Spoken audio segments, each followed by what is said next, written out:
Buenas tardes a todos. Es una alegría estar otra vez en esta ciudad amada, la ciudad de Córdoba, que fue el centro del califato y el centro de un mundo muy ordenado, muy civilizado, lleno de inspiración. Y vamos a ver si conseguimos un poco de esa inspiración para hablar de este tema que es la diosa madre y la diosa sol entre los hititas. Esta actividad está dentro de un ciclo del Día de la Tierra dedicado a tomar conciencia de la relación del ser humano con su entorno y más en concreto con la Tierra. O sea, la Tierra como nuestra gran madre. Este concepto que era clásico, más que la ciencia redescubrió con James Lovelock, es quizás la verdadera clave para tener una conducta ecológica. Porque la ecología no es simplemente cómo puede sobrevivir mejor el hombre en la Tierra que se la va devastando, sino que realmente la ecología es el respeto profundo a la naturaleza, respeto profundo a los otros y además abrir un futuro, o sea, que el futuro no esté cerrado para los jóvenes. Esto como el cuento del flautista de Amelín, que le pagaron para echar fuera una plaga de ratas y él llegó y con su encantamiento, con su flauta, comenzó a hacer sonar la flauta y arrastró todas las ratas fuera de la ciudad y cuando le reclamó el pago de esa operación, pues había tanta inmoralidad que no le quisieron pagar nada, que es con una canción, como con una canción iba a poder eliminar ese problema, iba a reclamar ningún tipo de pago. Y dijo, muy bien. Entonces comenzó a hacer tocar la flauta y con ese tocar la flauta arrastró a todos los niños y se quedó la ciudad sin futuro, sin pureza, sin inocencia y hasta que, bueno, le hicieron que finalmente los devolvió. Pero en cierto modo nuestra sociedad es lo que ocurre. Hemos hecho, nuestra conducta es tan inmoral, es tan depravada, es tan miserable que finalmente estamos robando el futuro, robando la inocencia, robando la pureza, robando la esperanza y en cierto modo la ecología, como decía el fundador de Nueva Acrópolis, el profesor Libraga, el fundamento de la ecología es humano. O sea, si el ser humano, si su corazón es limpio, si está en armonía, si hay pureza, si su cielo interior es limpio, el cielo exterior va a ser también limpio. Las decisiones que tome van a ser acertadas y va a impedir contaminar porque está en contra de su propia naturaleza. O sea, él necesita irradiar pureza, inocencia alrededor. Entonces, en cierto modo, las civilizaciones del pasado, que debían tener escuelas de misterios, evidentemente, tenían una forma de ver las cosas donde se trataba de entrar en armonía con los poderes celestes, con la naturaleza, con sus recursos, con gran respeto por la naturaleza. Y tenemos un gran ejemplo en Roma, hay un artículo bellísimo del profesor Libraga que se llama Hacia una civilización natural, donde pone a Roma como ejemplo de civilización natural que no genera desperdicios, pero otra que quizás sea menos conocida es la civilización hitita, que en cierto modo, y esta es una opinión evidentemente muy sui generis, para mí es como si fuera la encarnación anterior de Roma, como si Roma hubiese encarnado como civilización y antes de haber encarnado como Roma, pues hubiese encarnado como el mundo hitita. Y curiosamente su símbolo es el mismo, es el símbolo de las águilas hititas. Vamos a ver en esta civilización un gran sentido de armonía, una legislación muy piadosa, muy considerada, no vengativa, y todo el poder fundamentado en la bondad. Vamos a ver en todo momento que el poder y todo el funcionamiento de la sociedad se fundamenta en la bondad, en la fraternidad, en el respeto al otro. Y eso les hizo generar pues, un imperio que se extendió por todo el norte de la península de Anatolia. Conquistaron a los hurritas, se establecieron donde los luvitas, todo el imperio luvita, y llegaron a ser uno de los 4 grandes imperios de la época, que ellos lo mencionan en sus textos. Para ellos los 4 imperios del momento era el imperio aqueo, que lo llama, que era estamos hablando en 1700 a.C., era el mundo micénico, luego el imperio egipcio al sur, y luego el imperio asirio, que en cierto modo le daba toda la estructura administrativa. Digamos que los asirios generaron en Mesopotamia una estructura administrativa muy poderosa, incluso de la lengua, ellos asumieron muchas de las palabras sumerias, acadias, asirias, le generó una estructura que era un poco como, no sé, era como como es ahora un poco la forma de pensar americana, la forma de pensar inglesa, etcétera, etcétera, que ha ido estructurando un poco la sociedad para bien y cuando degenera para mal, claro. Entonces, estos eran los 4 imperios que ellos mencionan. Y ellos son ejemplo en muchas situaciones de lo que es una situación de vivir en armonía con la tierra, con la naturaleza, con el otro, y un concepto de ciudad y de relación humana muy bella. Y eso se transformó en una relación, incluso en un imperio, donde ellos no vencían y subyugaban, y como los romanos intentaban después de vencer, pues fraternizar, un poco como Alejandro Magno, ¿no? Que en la medida que iba avanzando en sus conquistas, después de vencer generalmente entregaba las propias ciudades a los propios que había vencido para que la administrasen, pero ahora en vínculo de fraternidad y de concordia en este caso, con Macedonia. Y ellos lo hacían, y eso hizo que desde el 1700 a.C. prácticamente hasta el 1200, durante 500 años, y después en una resurrección de lo que va a ser el imperio neohitita, prácticamente hasta 800, 900 a.C., van a ser 1100 años de expansión civilizatoria y de crear un mundo bello, ordenado. Bueno, vamos a ver algunos elementos que nos pueden servir de un poco de conciencia ecológica. Y he traído pues, ejemplos, fábulas, mitos que puedan estar en relación de cómo generar un sentido de ecología profunda. Y repito, la ecología profunda se fundamenta en el corazón humano. Y desde ahí van a surgir las soluciones para ir encontrando la respuesta cierta, las acciones adecuadas, para entrar en armonía con la naturaleza y no generar ningún tipo de desperdicio. Generalmente todo lo que le sucede al hombre fuera, en su acción externa, es un reflejo de lo que vive en su interior. Entonces, una sociedad de desperdicios, que la que hemos generado con nuestra sociedad de consumo y con el tipo de productos que consumimos, pues es una expresión de una sociedad de desperdicios dentro del alma humana. Vamos a ver entonces algunos elementos. El primero de ellos va a ser el mito de Telepino. Es uno de los mitos más importantes entre los hititas. Telepino es el hijo del dios de la tormenta, de Tesub, y aparece como su nombre en hitita significa el hijo exaltado. Es decir, es como el hijo con mayúsculas. En realidad es como el equivalente a Horus en la tríada egipcia de Osiris, Isis y Horus. Y es el fundamento de la realeza. O sea, en cierto modo es como si fuera el primer rey, el primer pastor o el rey pastor, una especie como de rey de reyes también. También aparece como aquel en cuyo nombre se gobierna, o sea, se gobierna porque él fue el primer rey, en ese sentido, porque siempre se gobierna en nombre del sol, pero como primer rey. Además es curioso, y aquí encontramos la relación con España y Portugal, con la península ibérica, porque se han encontrado en la península ibérica y asociados a la cultura del bronce toda una serie que se creían que eran hachas de doble filo, pero por la forma se vio que no, que son pieles de toro. O sea, pieles de toro con un agujero en el medio que están simuladas, o son esculturas. Una piel de toro escultórica, no es una piel de toro auténtica. Es un altar con forma de piel de toro y bajo, o sea, a la altura de los pies, no está elevado, porque lo que se quería era entrar en contacto con el inframundo, con el mundo inferior, que era donde vivían los antepasados, y entrar en contacto con Telepino. Como Telepino era el prototipo de rey bueno, de rey justo, de rey perfecto, entonces había sobre ese altar, que me imagino que originalmente sería con una piel de toro auténtica, pero ahora luego era ya solo con la forma de la piel de toro extendida y con un agujero, era donde ardía el fuego realmente, más que un agujero del tamaño de un codo, más o menos, así como el otro sería pues, de 1,5 metros aproximadamente, pues ese era como el mundus, era aquello que permitía entrar en contacto con el mundo de los antepasados, con los cuales se gobernaba. Y se decía que en esos rituales, que son hititas, esto es lo interesante, los hititas lo hacían a Telepino, y luego vamos a encontrar este tipo de altares en la península ibérica. Recordad que hay en Chinchilla, precisamente, ¿cómo se llamaba el lugar?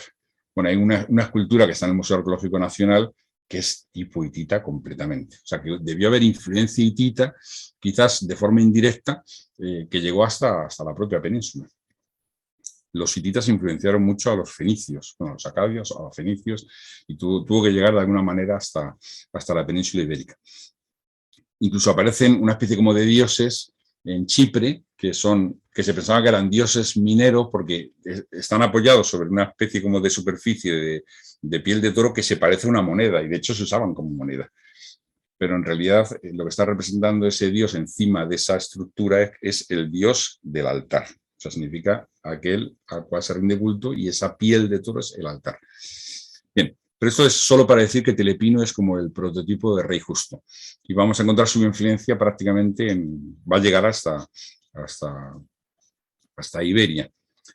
Telepino es un dios que es el prototipo de la belleza, de la juventud, de la bondad, de la armonía, del amor, y en un momento determinado, entre los dioses, él se siente muy airado, algo sucede, también no tenemos tablillas. La biblioteca de Hattusas tiene aproximadamente unas 70.000 tablillas. Cada tablilla era como un pequeño libro, era una página, eran como 3 o 4 páginas cada tablilla. De esas 70.000 tablillas hay traducidas aproximadamente 10.000. Sabían que hay 60.000 tablillas sin traducir, y por desgracia muchísimas de ellas están fragmentos nada más, y es muy difícil trabajar con ellas. Y gente que sepa hitita para traducir hay muy poca gente. Entonces, en este mito lo que se dice es que Telepinu se va de la presencia de los dioses, porque estaba muy airado, muy enfadado, algo sucedió.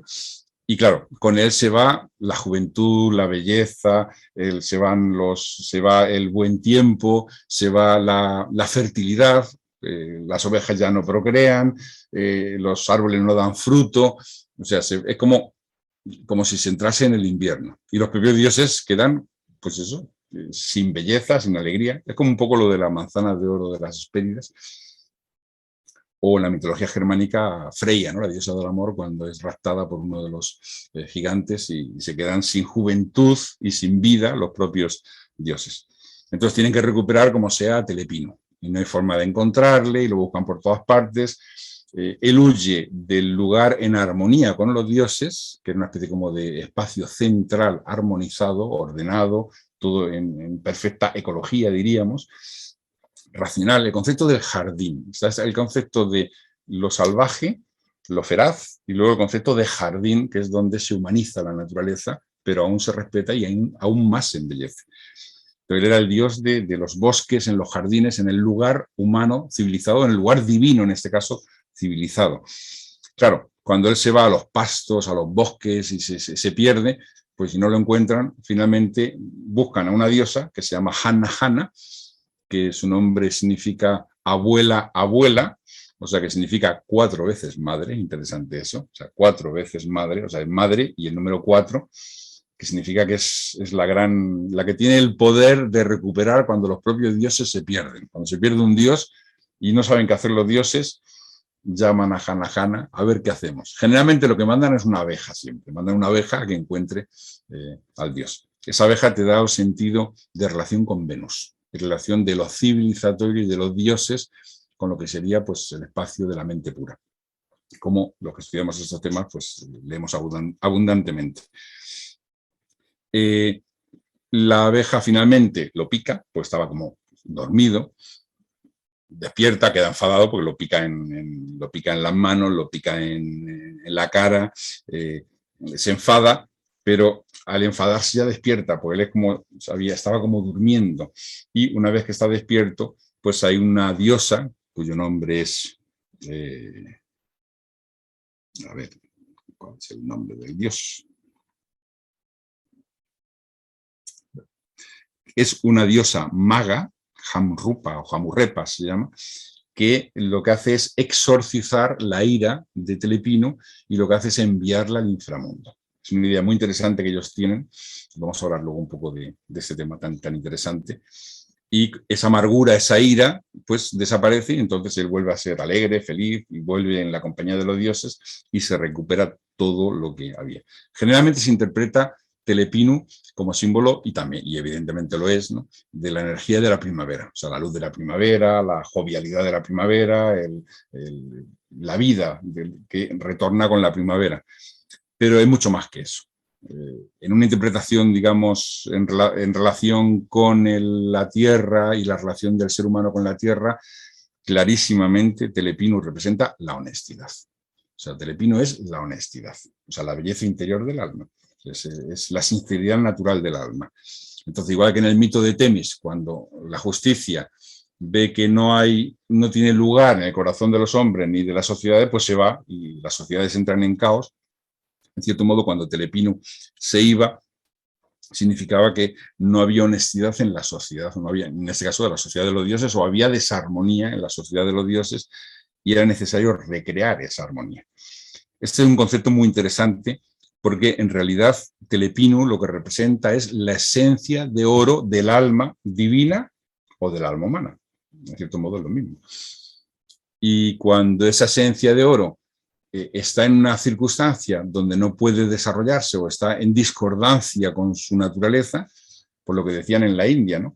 Dicen, las épocas oscuras, los brahmanes, o sea, en las épocas luminosas, sabias, honestas, justas, están los brahmanes en el centro y las demás castas giran alrededor de ellos, que son los sabios. No son solo los sacerdotes, son los sabios.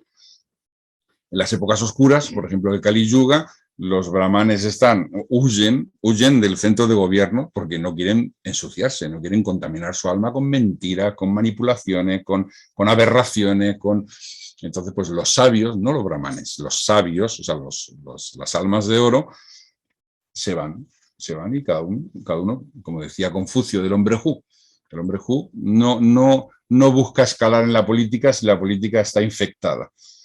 Se dedica a sus asuntos. Si le llaman, va a hacer lo que pueda por ayudar a los otros, pero si no le llaman, de ninguna manera se va a meter en un nido de víboras, ¿no?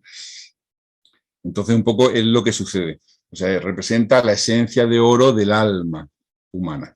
Y cuando se pierde, cuando hay contaminación moral, mental, social, pues lo más fácil es que aquellos que no quieren ensuciarse se apartan, que es lo que pasa, por ejemplo, en el mundo romano, por ejemplo, cuando ya se produjo la decadencia y muerte de Roma, muchísimos seres humanos se dedicaban al ascetismo, a ser eremitas, porque no tenía sentido apostar ya por formas sociales, políticas, por acciones que ya no iban a otorgar nada y que, más que no otorgar, que iban a contaminar el alma. Entonces era lógico que se generase un impulso de esta naturaleza.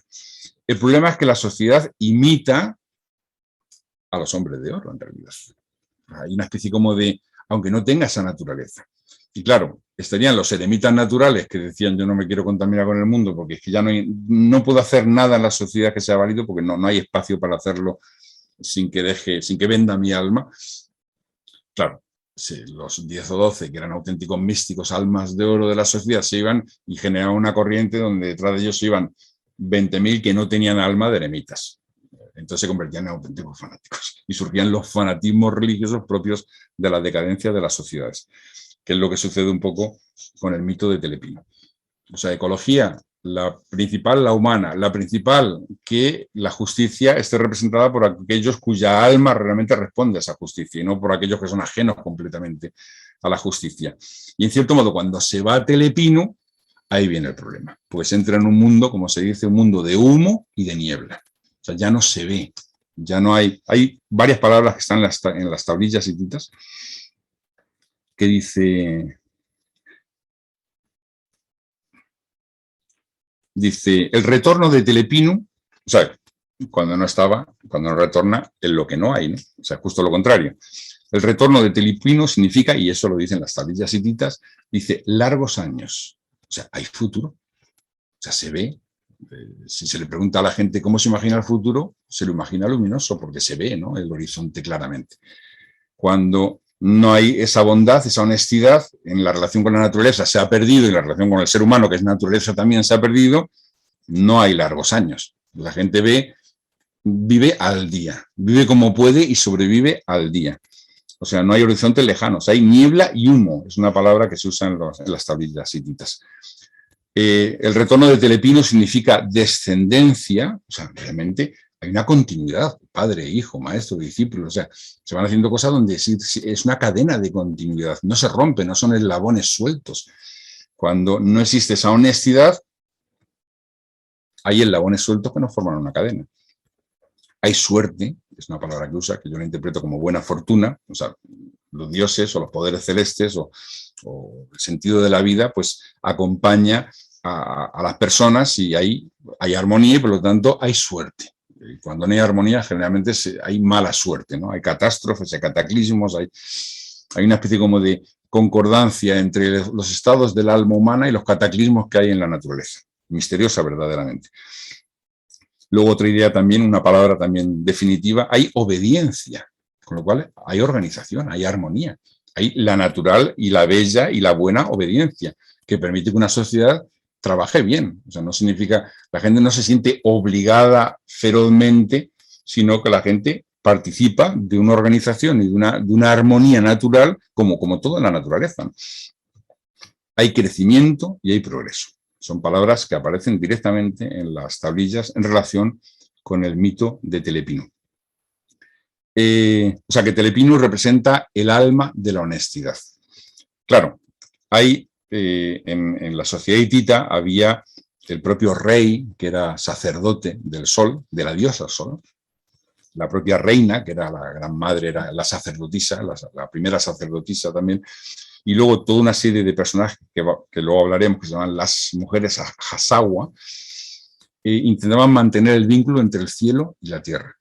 Y hacían ceremonias y oraciones donde cuando había situaciones difíciles para la armonía de la sociedad hitita, pues intentaba invocar el espíritu de Telepinu y decir, de la misma manera que los dioses consiguieron recuperar la armonía cuando se produjo una catástrofe porque huyó Telepinu, pues también el rey y el gobierno y la sociedad puede recuperar su armonía y esto se representaba por una ceremonia en que se invocaba a Telepinu. Algunos reyes incluso lo invocaban todos los días, ¿no? Como Mursil II.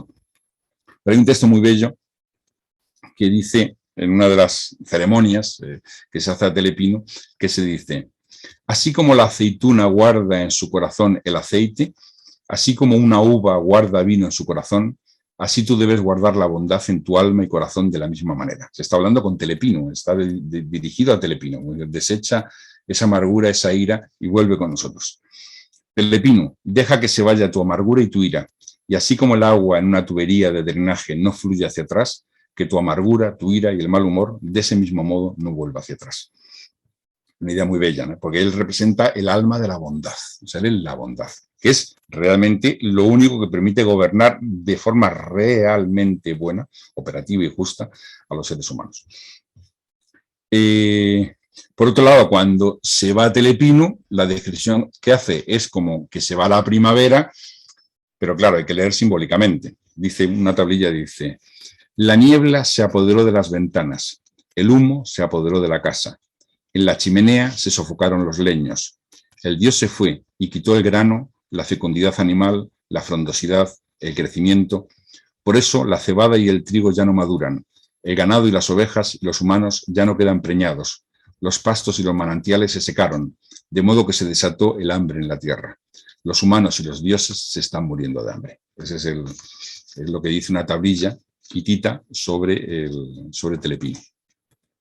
Si alguien quiere entrar, porque esto es en directo.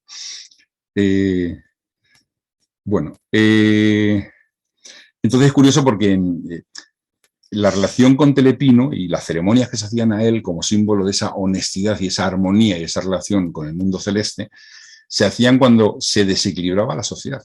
Por ejemplo, cuando el imperio hitita se expandía, tenían que convivir con otras costumbres, otras leyes, igual que los romanos, ¿no? Otras formas de hacer, y eso no era fácil de asimilar. O sea, el crecimiento natural no es fácil de asimilar, aunque sea natural, no es fácil, porque es otro pueblo, y con toda su historia, toda su tradición. Entonces, por ejemplo, en ese caso era cuando se invocaba Telepinu, o cuando había desastres socioeconómicos o políticos, o cuando había peligro de invasión, o sea, había pueblos que querían invadir, o cuando había incorporación de otros pueblos, pero que llegaban al imperio hitita y se los aceptaba, como los cascas. Entonces, en ese tipo de situaciones que eran de normal desequilibrio, se intentaba decir, si los dioses consiguieron recrear la armonía, nosotros también, pues somos hijos suyos, tenemos que poder recrear esa armonía. Bueno, habría que incluir ahora todos los desastres ecológicos, ¿no? También volver claro, ¿a qué? A la honestidad. Como filósofo creo que sin el retorno a la honestidad toda ecología está vendida. Entre otras cosas, porque no sabes si muchos de los elementos ecológicos es para vender, precisamente, pues usa todo para conseguir dinero, todo está hecho para conseguir dinero, todo. Entonces, si todo está hecho para conseguir dinero, ¿cómo sabes si una acción realmente tiene un efecto armónico? Porque es que está contaminado realmente. Y hay muchos documentales que podéis ver sobre estos temas en diferentes canales, donde explican que en el momento que el dinero se mete, las cosas se hacen para generar dinero y eso implica muchas distorsiones del propósito original. Y en el momento que no hay honestidad, se acabó. Es que no se puede, sin verdad en el corazón, sin honestidad, sin belleza interior, no se puede crear armonía en la naturaleza. A veces incluso era necesario recrear el propio mundo mítico, porque la sociedad hitita llegaba a un estado tal que, por asimilación de otros pueblos, por expansión o por diferentes situaciones de que la propia historia va creando crisis, y en esas crisis era necesario no solo cambiar las leyes, sino cambiar ciertas estructuras míticas para readaptar. Es un poco lo que Platón cuenta en el libro de las leyes cuando habla de consejo nocturno. Están las leyes y luego está los sabios del consejo nocturno que no están atentos a las leyes, sino al espíritu de las leyes. Cuando es necesario hacer adaptaciones y una crisis hace necesario cambiar la sociedad, se cambia, porque se mantiene el espíritu de la ley. Si tú mantienes la honestidad, puedes hacer todos los cambios. Sin mantener la honestidad, el espíritu de honestidad, ¿cómo vas a hacer un cambio que sea realmente fértil? Bien, ese es un ejemplo, el ejemplo de Telepino. Luego, curiosamente, Telepino estaba casado con Jatepuna, que es, cuyo nombre significa, viene de Ja, que es mar, y Puna, que es hija, la hija del mar. Lo que hace pensar que entre la abeja, la hija del mar es Venus, el mundo indoeuropeo es Lakshmi, por ejemplo, hija de la espuma del mar, bueno, espuma del batir del océano de leche, pero lo mismo, o Venus o Afrodita, la hija de la espuma del mar, o lo que Platón dice que la palabra afro de Afrodita significa espuma de mar. O sea, la clave del símbolo de Afrodita o de la diosa del amor es la espuma del mar. Y Venus, la estrella Venus, el planeta Venus. Y curiosamente los valores de Telepino están asociados a todo lo que permite crear una civilización que dulcifica a los seres humanos. O sea, la bondad, la concordia, la fraternidad, y todos esos elementos son asociados generalmente al planeta Venus en muchas culturas, no solo indoeuropeas. Bien, sobre el Sol, el título de esta charla es la diosa madre y la diosa Sol entre los hititas, y vamos a pensar que por un lado la diosa madre y por otro lado el Sol, pero no, en este caso es la diosa madre Sol. O sea, el Sol entre los hititas podía ser masculino o femenino. Había, por un lado, era diosa Sol y a veces en otros lugares del imperio hitita era dios Sol. No tenía ningún problema que fuera masculino o femenino. Entendemos que quizás el Sol como luz fuera femenino. Era la diosa Sol de Arinna o Ariniti, la de Arinna. Arinna era la ciudad donde se le rendía culto y que es anterior a ellos, era del país de Hatti. Los hititas eran indoeuropeos que llegaron en torno al 2000 o 2100 a.C. y se instalaron en el país de Hatti, que ya era previo, pero ellos rápidamente se llamaron los hatianos, eran los de Hatti. Pero en realidad los de Hatti eran más antiguos que ellos, igual que los hurritas eran más antiguos que ellos, los lubitas eran más antiguos que ellos, y los conquistaron y tuvieron buena relación con ellos y adoptaron su mitología, por ejemplo, la mitología hurrita, o adoptaron, por ejemplo, los jeroglíficos lubitas para operaciones sagradas y los vemos por todas partes, hasta el punto de que se creyó que los jeroglíficos no cuneiformes, no signos cuneiformes, sino jeroglíficos hititas eran hititas, pero en realidad luego se descubrió que no, que eran lubitas. Es muy interesante porque evidentemente la naturaleza es hija del sol y de la tierra. O sea, por un lado, el sol es el padre, madre de todo. Y la naturaleza es como el receptáculo donde todas estas fuerzas se operan. Entonces ellos tenían como tres dioses sol. Tenían por un lado la diosa Sol de Arinna, que interpreto que era la luz, la propia luz. como madre de todas las cosas, era la reina de todo lo que está vivo. De hecho, la propia diosa Cibeles, que va a tener mucha importancia luego en todo el mundo frigio y luego va a llegar incluso al mundo romano, como la diosa de los animales salvajes, la diosa de las cavernas, la gran diosa madre, era Cibeles. Esta Cibeles se dice que en realidad era una forma o que tuvo que ver mucho con la diosa de la luz o la diosa sol Arinna. Pero una idea curiosa que reflexionaba cuando estaba preparando esta charla es la siguiente. Si nosotros vamos a una caverna, en la caverna no hay vida. No hay vida. Fuera de las cavernas, si hay humedad, si hay calor, bueno, calor y humedad hay en la caverna, pero no hay luz. Por eso no hay vida. Fuera de las cavernas, o sea, hay vida, hay moho, pero son vidas microscópicas. ¿Y por qué? Pues es evidente. Una reflexión filosófica, y me imagino que podían hacer los hititas, es que no entra la luz. O sea, que la luz es la madre de la naturaleza. Y aunque hay seres que sean nocturnos y viven mejor donde no hay luz o salen cuando comienza la noche, ¿no? Como los murciélagos, pero en cierto modo la luz es la que genera todo el ciclo de la vida. Entonces la luz y vida llegarían a ser casi sinónimos.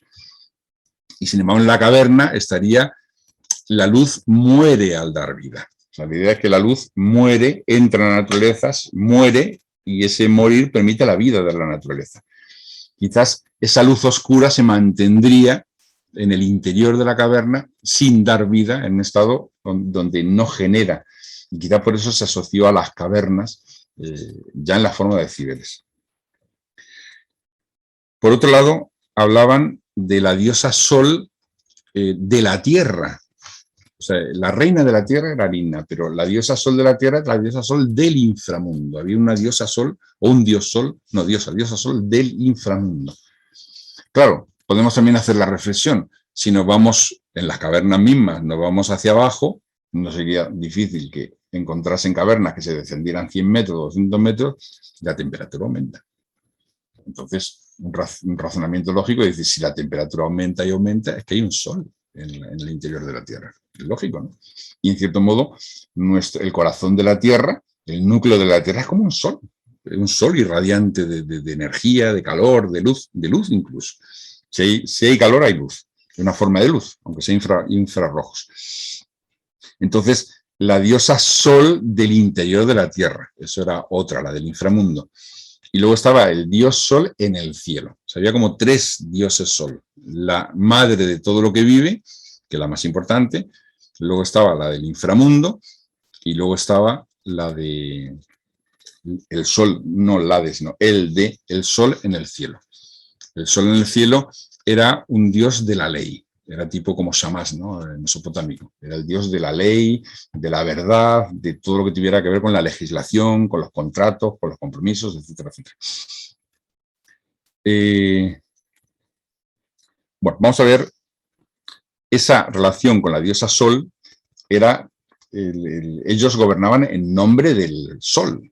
De hecho, la palabra majestad, mi majestad, lo que traducimos nosotros ahora como mi majestad, y en los textos hititas aparece como mi majestad, es traducido como mi majestad, Dingirutusi, esa majestad en realidad es mi solidad. O sea, es como lo que se le decía al rey era, tú eres mi sol. O sea, la idea del gobernante es que es el sol que da vida, o la sol en femenino, o sea, con su sacerdote masculino y femenino, aunque en general el rey era más, aunque se le saludaba como mi sol, él era más representante del dios de la tormenta. Y la reina era representante, aunque también se le asociaba evidentemente a toda la naturaleza, pero de la diosa Sol. Entonces, mi majestad, en realidad la palabra majestad era mi sol. Claro, la idea es que en una sociedad hay un sol, o una diosa Sol, que es la que da vida a toda la sociedad.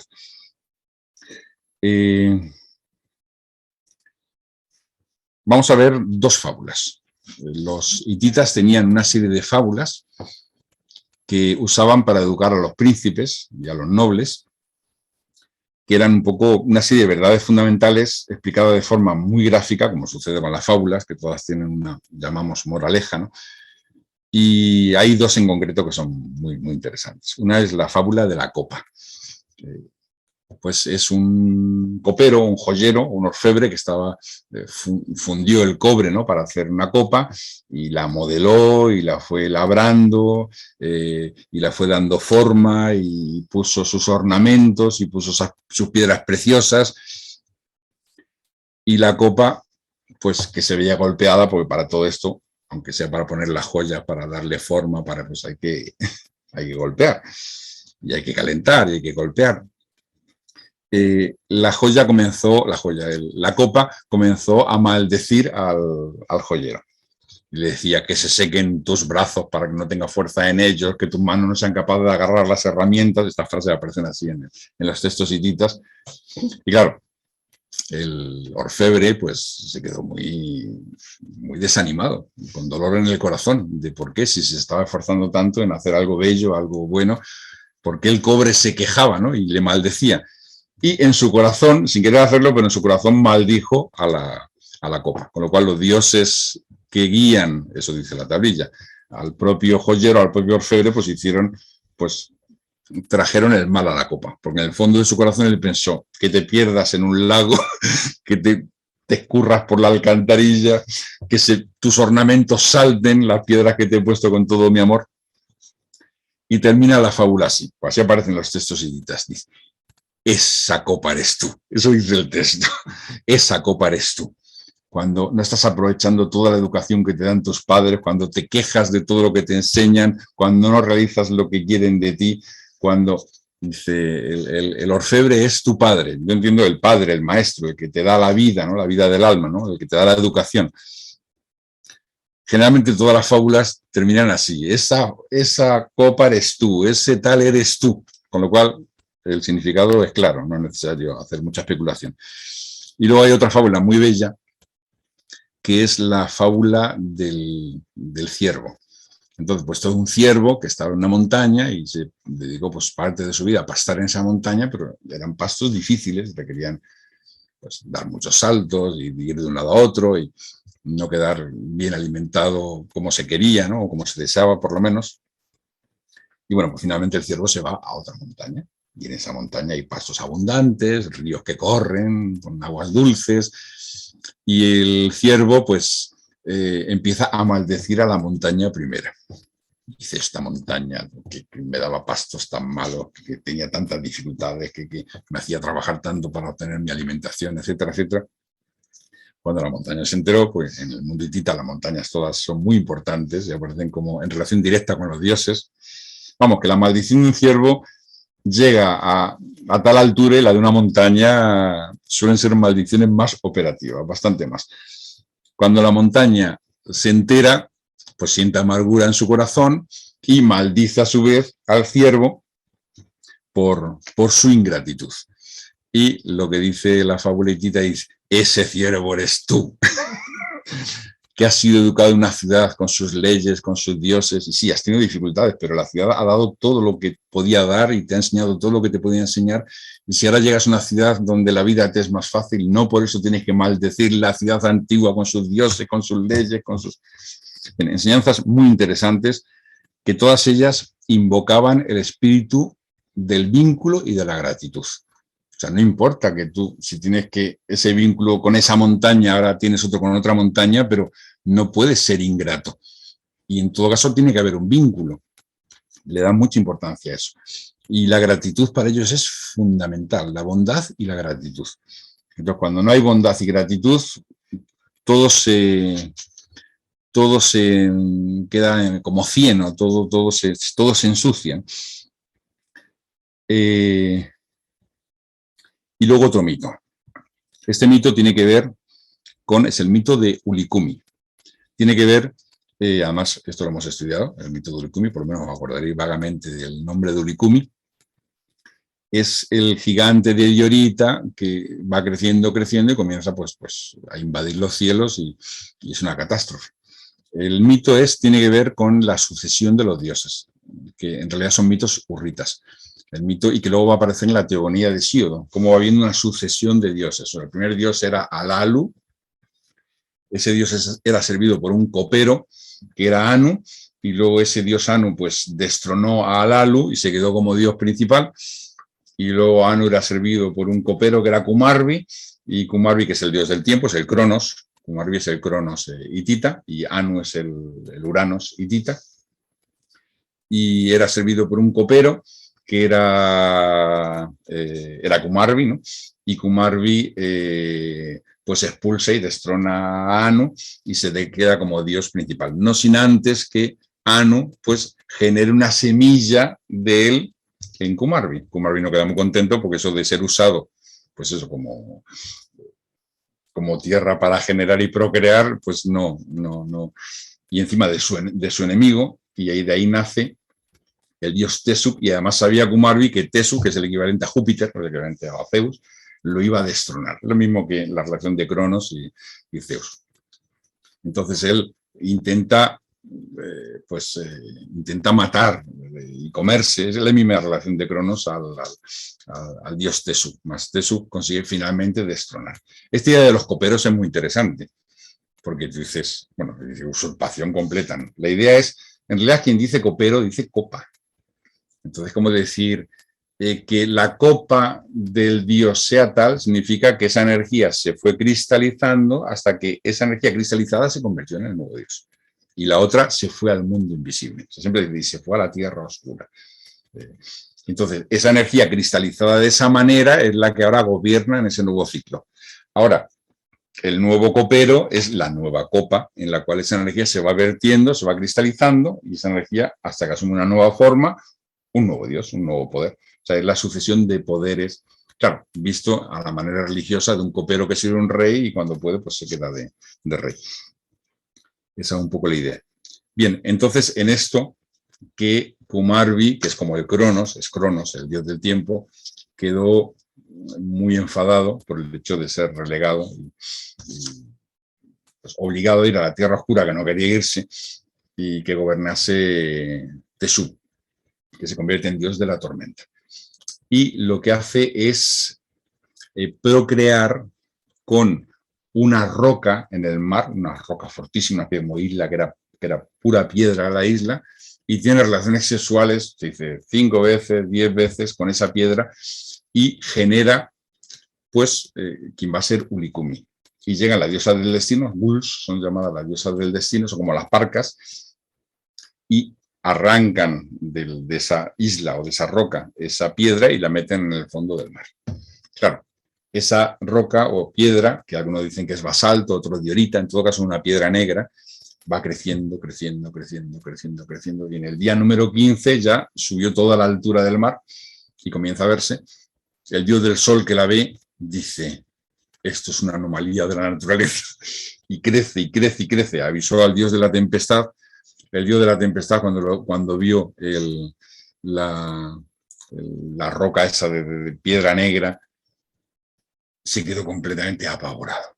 Dios mío, ¿qué voy a hacer con esto? Yo no voy a ser capaz de conseguir destruir esto.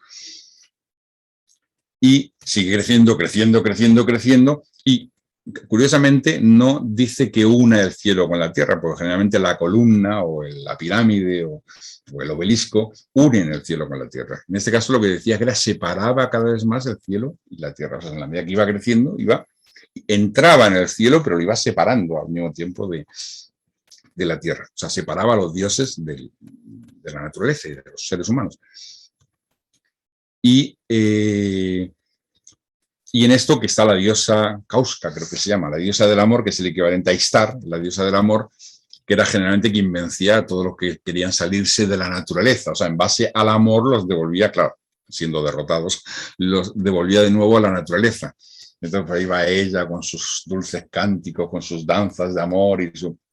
Resulta que ese gigante de diorita era totalmente ciego, sordo y mudo.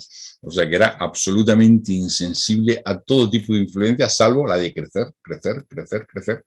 Porque según decía, pensaba, porque él creo que no podía hablar, pero aparece en el texto, su padre Kumarbi le había prometido los cielos. Entonces por eso crecía y crecía y crecía. Y crecía sobre el hombro de un gigante, es un personaje mitológico que es el equivalente a Atlas, que sostiene la tierra, ¿no? Casi como el eje de la tierra entera.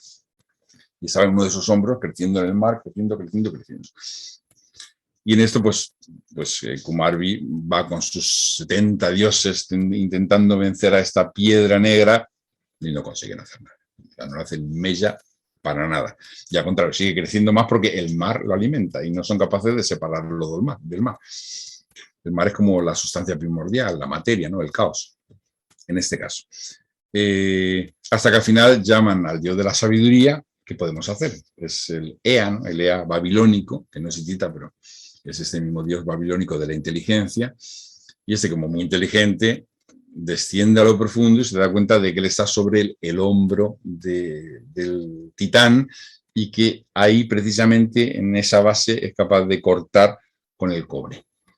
Y de nuevo esa paradoja científica de cómo el cobre corta la diorita, ¿no? Que aparece en Egipto también. Aparecen estatuas de diorita que han sido modeladas con cobre, lo cual es imposible, porque el cobre es mucho más blando que la diorita. En todo caso, el cobre es un metal que representa a Venus, ¿no? En cuanto que la diorita representa a Saturno. O sea, en este caso es una creación de Saturno, porque tiene que ver con el mundo objetivo material, en este caso caótico, porque no está sometido, digamos, a los poderes de la naturaleza.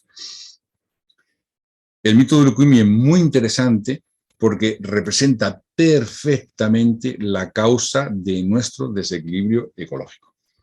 O sea, es un poder egoísta, completamente autocentrado. Nada existe salvo él. Por lo tanto, no puede ser vencido. Crece y crece y crece y crece y crece. Entonces, el equivalente sería, pues, no sé, en la salud humana sería un cáncer, por ejemplo, que no se somete a la armonía del cuerpo humano, en este caso, de sus leyes, y crece, crece y crece. Sí, llegará un momento que cuando crezca tanto, la vida desaparecerá, sí, pero ha cumplido su misión, que era conquistar, en este caso, esa naturaleza humana, igual que Urukumi pues conquista, digamos, el mundo de los cielos, alejándolo del mundo de los hombres. Representa toda acción del egoísmo donde el ser humano se siente desvinculado de la naturaleza, desvinculado de su armonía, sin responsabilidad hacia nada ni nadie, sino solo sus deseos egoístas. Entonces, lo que representa, en muchas claves, en una clave más esotérica, podríamos hablar que representa lo que Blavatsky en la doctrina secreta llama el globo D, como el mundo mineral y la base de todo, y ese poder que tiende hacia lo inferior, hacia el abismo, ¿no?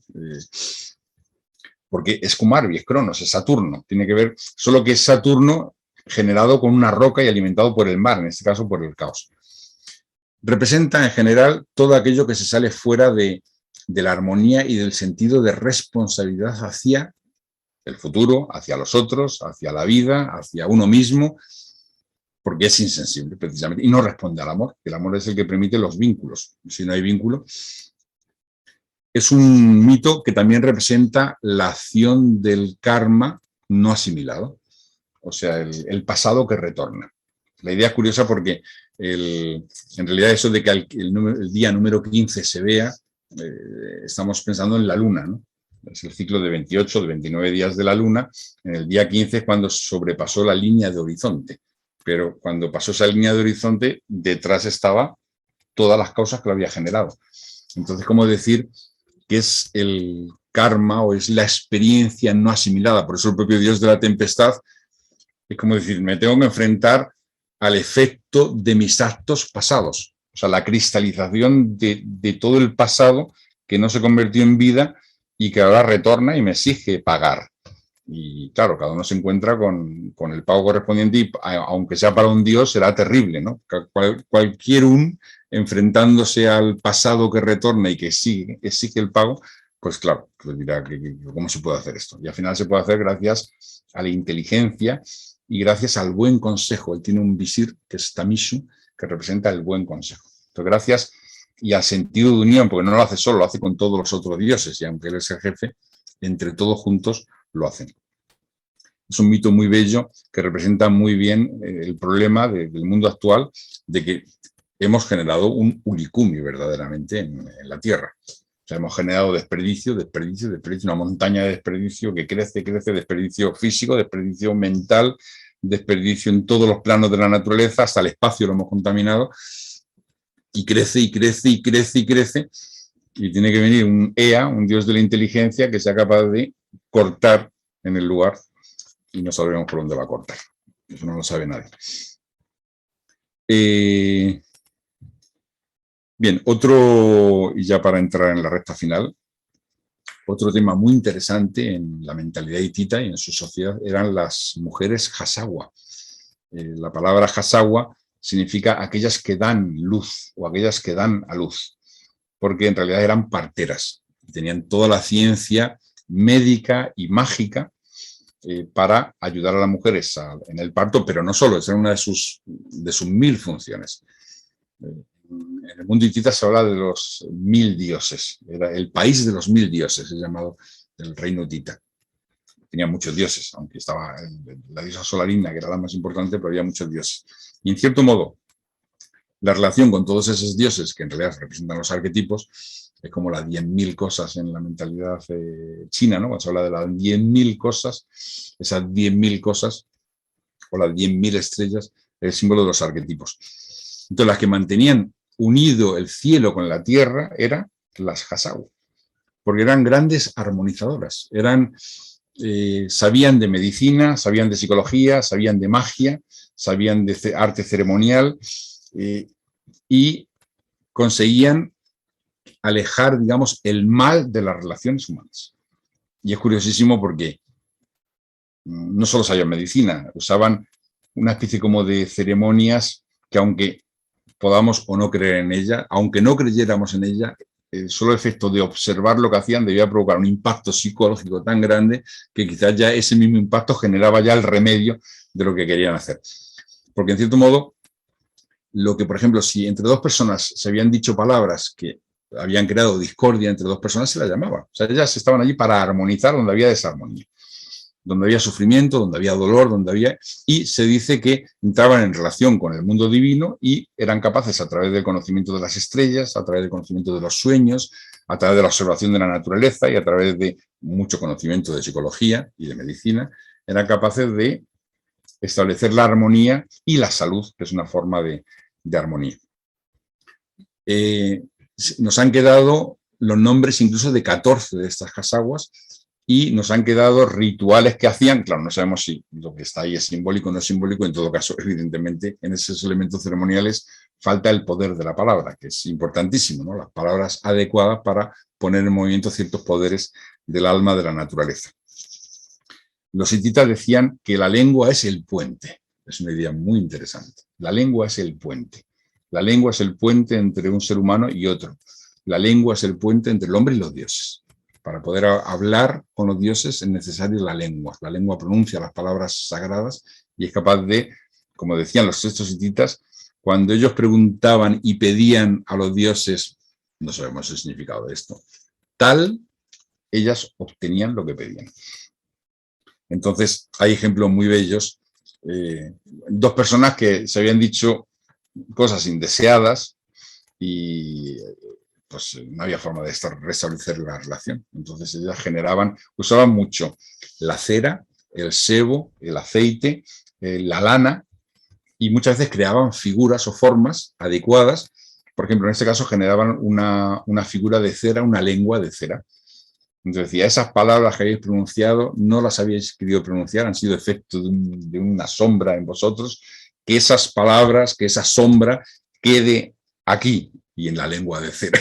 Y después la lengua de cera la quemaban, por ejemplo. Entonces, tenga o no poder mágico, poder psicológico, desde luego debía ser impresionante. Dos personas que habían creado discordia entre ellos, ver que se iba quemando aquello que había hecho que estuvieran en discordia.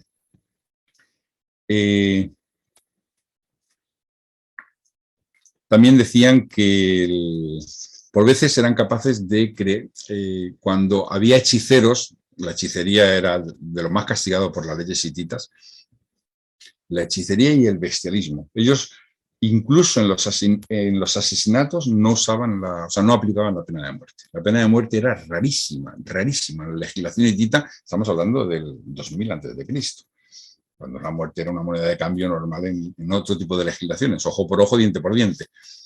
Ellos no. Y sin embargo, aplicaban la pena de muerte en el bestialismo, relaciones sexuales de hombres con animales y en ciertos casos de hechicería muy fuertes que entraban en una legislación propia que era tratada en el palacio del rey.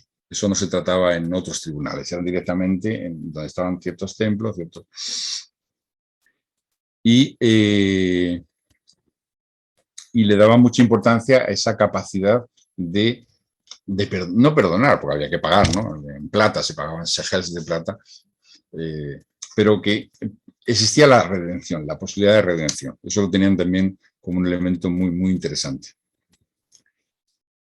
También, por ejemplo, decían que tenían un ceremonial que era del dios de la tormenta. El dios de la tormenta, que era el más importante, junto con la diosa Sol, había una ceremonia donde se recitaba la guerra que tuvo el dios de la tormenta con la serpiente Iyuyanka. La serpiente Iyuyanka es como la sequía, como el invierno, o como el egoísmo, o como la codicia, y tenía que luchar el dios de la tempestad con él. Y bueno, hay toda una serie de mitos muy interesantes que explican un poco cómo se puede vencer a ese egoísmo brutal, que en este caso no es Urikumi, sería más bien la causa de Urikumi, de esa serpiente que tiene que ser llevada, digamos, de su poder instintivo material a una vida más plena, más espiritual, más pura, en cierto modo, para que se convierta en poder regenerador de la naturaleza. Bien, para terminar, tengo una máxima, que es un refrán hitita, que dice: a una mujer con dolores de parto hay un Dios que la ayuda. Es una idea muy interesante. Bueno, aquí tenemos en el público una partera que diría así: Dios, pero también es necesario la ayuda humana. Pero que además de la ayuda humana debe haber ciertos elementos en la naturaleza que permiten que que la vida siga adelante. Y es curioso porque, en cierto modo, nosotros vivimos en un tiempo convulso. Es evidente que la sociedad nuestra está en crisis, que el tiempo está en crisis, que esa crisis es una gran oportunidad para ciertas energías del futuro. Sí, quizás lo sea, pero no es fácil de ver eso. Lo que vemos es, como decía el filósofo Bauman, una sociedad líquida donde todo se deshace. O como decíamos muchas veces nosotros en nuestras clases, la era de Acuario, donde las aguas de Acuario todo lo disuelven. Y es difícil ver tierra firme, ¿no? Es difícil ver algo que lo sujete. Pero podemos aplicar esta máxima y decimos: sí, la Tierra actual también está en crisis, pero en cierto modo esa crisis es como dolores de parto. Entonces, pues un Dios ayudará, o el cielo ayudará, inspirando a las personas, inspirando a los poderes, o directamente a través del karma, pero ayudará a que en medio de esas catástrofes del karma, pues la propia tierra actual pueda encontrar pues un nuevo cielo, una nueva tierra, un nuevo corazón y un nuevo ser humano. Entonces, realmente, si no regeneramos los valores humanos, como decía Giordano Bruno en la exposición de la bestia triunfante, si no regeneramos esas estrellas interiores del alma humana, la Tierra no va a poder ser regenerada por sí misma. Todo lo demás es como entrar en el laberinto sin darte un arma y sin hilo de Ariadna. No tienes arma para vencer al Minotauro, no tienes hilo de Ariadna para salir del laberinto. Entonces es necesario tanto el arma como el hilo de plata que permita salir.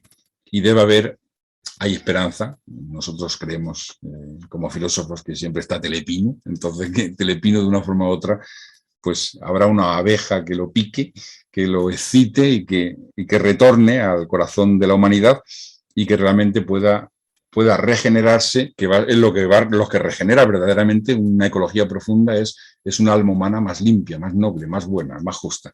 Ese es el fundamento verdadero de toda ecología. Muchas gracias.